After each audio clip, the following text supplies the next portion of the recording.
legitimate subcontractor. Ang pinopropose natin, kahit na gano'n, may cap pa rin at 20%. May cap pa rin at 20%. Siyempre,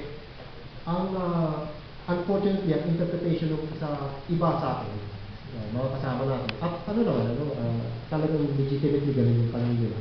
Ang paningin nila, dapat tanggalin yan, kasi raw, pagka may ganyan, ang ibig sabihin ay pwede ka mag-outsourcing, mag-subcontracting, basta huwag ka lang naman pa sa 20%. Siyempre, paulit-ulit namin sinasabi, hindi ganun ang ibig sabihin. Ang ibig sabihin mo, kahit na legitimate subcontracting, hanggang 20% lang. Yung mga management, halimbawa yung mga chambers of commerce, mga foreign chambers of commerce, ayaw nila to. Kasi raw medyo oppressive. Sinasabi nila, legitimate na nga, legal na nga, kasi kakap nyo pa 20%. So, siyempre, depende sa atin sa labor movement, kung gusto natin mag-maintain ito. Hindi pwede, siyempre, ilan lang sana yung mag-aano. Yung susunod, contracting out of a job or services when the same results in the termination of regular employees and reduction of the work hours or reduction of or splitting of the bargaining unit. Madalas itong mangyari, lalo-lalo na sa mga situation na nare-retrench yung mga tao, sa situation na nagre-retire yung mga tao, o allegedly nare-redundant yung mga tao. Actually, yung position itself, hindi naman talaga nawawala. Tatanggalin yung tao, yung position may iwanan, yung position na iniwanan, ipapasa sa subcontractor. Yun yung sinusubukan ng address na provision ito.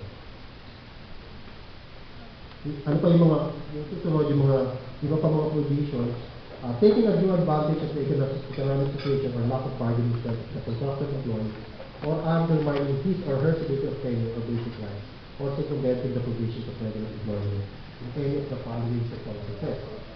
So, yung in-house incentive, alam naman natin yan. Susunod, i-reiterate ulit. Mapapansin nyo medyo paulit-ulit. Kasi kailangan talagang i-empathize. So yung susunod, necessary or desirable or directly related. Hindi pwede yung contract out. Ito maganda yung susunod.